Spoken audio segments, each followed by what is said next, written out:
स्वागत है आपका मेरे चैनल मोटिवेशन लर्निंग में। पिछले वीडियो में हमने 10th साइंस के रसायन पाठ के 4 पाठों के इंपॉर्टेंट कॉन्सेप्ट्स और प्रश्नोत्तर समझे थे।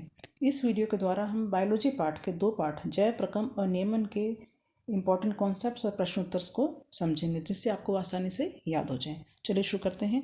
पहला पाठ है जैव प्रकम, जो आपका 8 नंबर का है।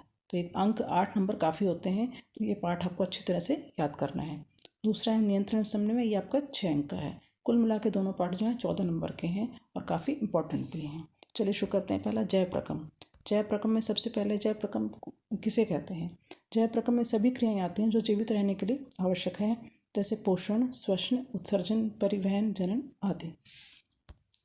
इसमें सबसे पहले स्वयंपोषी और विषमपोषी। स्वयंपोषी क्या है? स्वयंपोषी वे हैं जीव जो अपना भोजन स्वयं बना सकते हैं, जैसे हरे पौधे प्रकाश संश्लेषण द्वारा अपना भोजन का निर्माण करते हैं। विषमपोषी वे जीव हैं जो अन्य जीवों से भोजन प्राप्त करते हैं। प्रकाश संश्लेषण कच्ची सामग्री कहाँ से प्राप्त होती है? तो प्रकाश सूर्य से, जल और खनिज जड़ों द्वारा, मिट्टी से और CO2 जो वायुमंडल से प्राप्त हो जाती है। प्रकाश संश्लेषण की परिभाषा, अगर परिभाषा पूछी जाए तो आप क्या लिखोगे? ये एक ऐसी प्रक्रिया है जिसमें हरे पौधे, शैवाल और कुछ बैक्टीरिया सूर्य के प्रकाश की ऊर्जा का उपयोग करके कार्बन डाइऑक्साइड और जल से ग्लूकोज और ऑक्सीजन बनाते हैं। और इसका समीकरण लिखना है आपको 6CO2 + 12H2O arrow C6H12O6 + 6O2 + 6H2O, जहाँ पर C6H12O6 ये ग्लूकोज का सूत्र है और ये प्रकाश की उपस्थिति में ये क्रिया होती है। प्रकाश संश्लेषण की पूरी क्रिया के 3 चरणों में इसको बांटा जा सकता है। पहला है प्रकाश ऊर्जा का अवशोषण, तो क्लोरोफिल जो है वो प्रकाश को ग्रहण करता है। दूसरा है जल का विखंडन, जिसमें जल के अणु टूटते हैं और ATP NADPH2 बनते हैं, साथ में ऑक्सीजन गैस भी निकलती है। तो ऑक्सीजन गैस जल के टूटने से निकलती है। CO2 का अपचयन, फिर तीसरे चरण में CO2 का अपचयन होता है जिससे ग्लूकोज बनता है और ये होता है केल्विन चक्र में। पौधों में श्वसन के लिए रंध्रों के माध्यम से गैसों का आदान प्रदान होता है। पत्तियों के ऊपर छोटे छोटे छिद्र पाए जाते हैं जिन्हें रंध्र कहते हैं और इन्हीं से ऑक्सीजन गैस अंदर जाती है और CO2 बाहर आती है और गैसों का आदान प्रदान होता है। पौधों में परिवहन के लिए जाइलम उत्तक है और फ्लोएम उत्तक है। जाइलम जो है जल का परिवहन करता है नीचे से ऊपर की ओर, और फ्लोएम जो है भोजन सामग्री का परिवहन करता है विभिन्न दिशाओं में। ये रंध्रों का चित्र है, याद कर लेना, खुला रंध्र और बंद रंध्र। रंध्र के चारों तरफ 2 कोशिकाएं जो होती हैं द्वार कोशिकाएं कहते हैं, जिनमें हरित लोग भी पाए जाते हैं। मानव पाचन तंत्र के मुख्य अंग। मानव पाचन तंत्र के प्रमुख अंग है मुख, आमाशय, क्षुद्रांत, बड़ियांत और यकृत और अग्नाशय सहायक ग्रंथियां हैं जिनसे एंजाइम स्रावित होते हैं। इसका डायग्राम आपकी किताब में है, उसको थोड़ा सा याद कर लेना, प्रैक्टिस कर लेना। आमाशय में अम्ल की भूमिका, तो आमाशय में HCl जो है भोजन को सड़ने से बचाता है और पेप्सिन एंजाइम जो है अम्लीय माध्यम में ही कार्य करता है और पेप्सिन एंजाइम जो है प्रोटीन का पाचन करता है।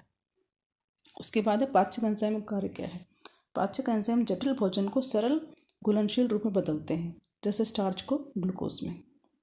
क्षुद्रांत में अवशोषण कैसे बढ़ाया जाता है? तो क्षुद्रांत में दीर्घरोम सतह को बढ़ाते हैं और रक्त वाहिकाओं से पचे भोजन का अवशोषण करते हैं। वसा का पाचन कैसे और कहाँ होता है? तो पित्त लवण वसा को इमल्सिफाई करते हैं। लाइपेज एंजाइम जो है वसा का पाचन करता है, उसे वसी अम्ल और ग्लिसरॉल में बदलता है। ध्यान रखना आपको कि लाइपेज एंजाइम वसा का पाचन करता है, पेप्सिन एंजाइम जैसे मैंने पहले बताया प्रोटीन का पाचन करता है, और लार में पाए जाने वाला टाइलिन एंजाइम जो है वो मंड को शर्करा में बदलता है। वायवीय और अवायवीय श्वसन में अंतर। तो वायवीय श्वसन ऑक्सीजन की उपस्थिति में होता है, इसमें अधिक ऊर्जा निकलती है, और अवायवीय श्वसन जो है ऑक्सीजन की अनुपस्थिति में होता है जिसमें बहुत कम ऊर्जा निकलती है, साथ में इथेनॉल और लैक्टिक अम्ल बनते हैं। मनुष्यों में ऑक्सीजन और CO2 का परिवहन। ऑक्सीजन रक्त में हीमोग्लोबिन द्वारा ऊतकों तक और CO2 विलेय रूप में प्लाज्मा से फेफड़ों तक। दोहरा परिसंचरण क्यों? तो मानव में जो हृदय है उसके आधे भाग में शुद्ध रक्त बहता है और आधे भाग में अशुद्ध रक्त। जो शुद्ध रक्त है वो हृदय से शरीर के विभिन्न भागों में पहुंचाया जाता है और अशुद्ध रक्त जो है फेफड़ों में, इसलिए हम इसे दोहरा परिसंचरण तंत्र कहते हैं। उत्सर्जन क्या है? अपशिष्ट पदार्थों को शरीर से बाहर निकालना उत्सर्जन कहलाता है, जैसे कि यूरिया का उत्सर्जन। मानव वृक्क की इकाई क्या है? तो मानव वृक्क की इकाई है नेफ्रॉन। नेफ्रॉन जो है निस्यंदन, पुनर्शोषण और स्राव द्वारा अपशिष्टों को हटाती है। डायलिसिस क्या है? जब मानव के वृक्क जो है खराब हो जाते हैं किसी कारण से, तब कृत्रिम वृक्क मशीन द्वारा रक्त का शुद्धिकरण किया जाता है, जिसे हम डायलिसिस कहते हैं। एटीपी का महत्व। एटीपी ऊर्जा वाहक है जो श्वसन में उत्पादित होती है। इसका पूरा नाम है एडिनोसिन ट्राइफॉस्फेट। ये मानव हृदय का चित्र है, इसको आप याद कर लेना, थोड़ी प्रैक्टिस कर लेना इसकी। और एक उत्सर्जन का चित्र है, ये भी इंपॉर्टेंट है, कई बार एग्जाम में पूछा जाता है। अगला पाठ है नियंत्रण एवं समन्वय। जंतु तंत्र का तंत्र जो है एक जटिल नेटवर्क है जो शरीर में नियंत्रण एवं समन्वय का कार्य करती है। इसमें कोशिकाएं होती हैं जिन्हें हम न्यूरॉन्स कहते हैं या तंत्रिका कोशिका कहते हैं। तंत्रिका तंत्र को प्रमुख रूप से हम दो भागों में बांट सकते हैं। केंद्रीय तंत्रिका तंत्र जिसमें मस्तिष्क और मेरुरज्जु, और परिधीय तंत्रिका तंत्र जिसकी तंत्रिकाएं पूरे शरीर में फैली होती हैं। ये न्यूरॉन का चित्र है, इसकी आप प्रैक्टिस कर लेना। कोशिका काय, तंत्रिकाक्ष और तंत्रिका का अंतिम सिरा। न्यूरॉन के विभिन्न भागों का वर्णन। द्रुमिका, ये कोशिकाएं से निकलने वाले धागे जैसी संरचनाएं जो सूचना प्राप्त करती हैं। कोशिकाएं प्राप्त की गई सूचनाओं को आवेगों में बदलती है। और तंत्रिकाक्ष ये सूचना के विद्युत आवेग को कोशिकाएं से दूसरे न्यूरॉन की द्रुमिका तक पहुंचाती है।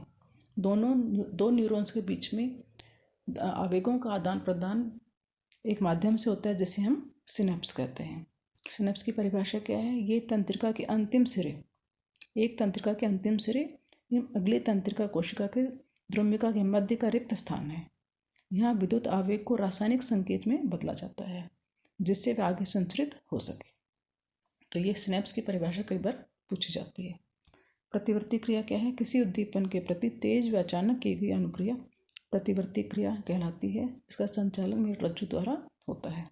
उदाहरण, किसी गर्म वस्तु को छूने पर हाथ का पीछे हट जाना। प्रतिवर्ती चाप क्या है? प्रतिवर्ती क्रिया के दौरान विद्युत आवेग जिस पथ पर चलते हैं उसे प्रतिवर्ती चाप कहते हैं।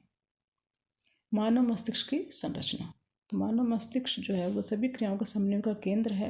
इसके प्रमुख 3 भाग हैं। सबसे पहला है अग्र मस्तिष्क। ये मस्तिष्क का सबसे अधिक जटिल विशिष्ट भाग है। इसका कार्य क्या है? मस्तिष्क का सोचने वाला भाग। ये अच्छी क्रियाओं का नियंत्रण करता है, सूचनाओं को याद रखता है और शरीर के विभिन्न हिस्सों में सूचनाओं को एकत्र करना और उनका संयोजन करना।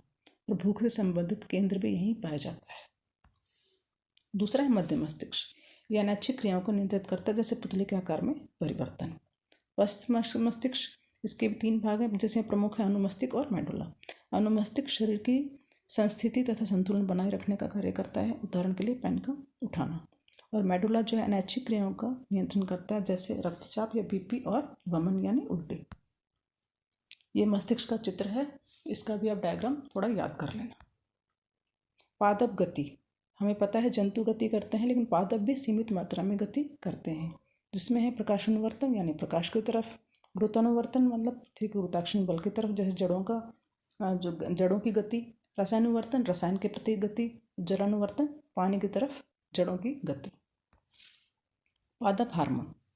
पादप हार्मोन क्या है? वे रसायन हैं जो पौधों की वृद्धि, विकास एवं अनुक्रिया में समन्वय करते हैं।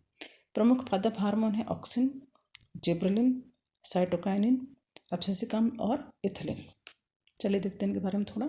Auxin hormone.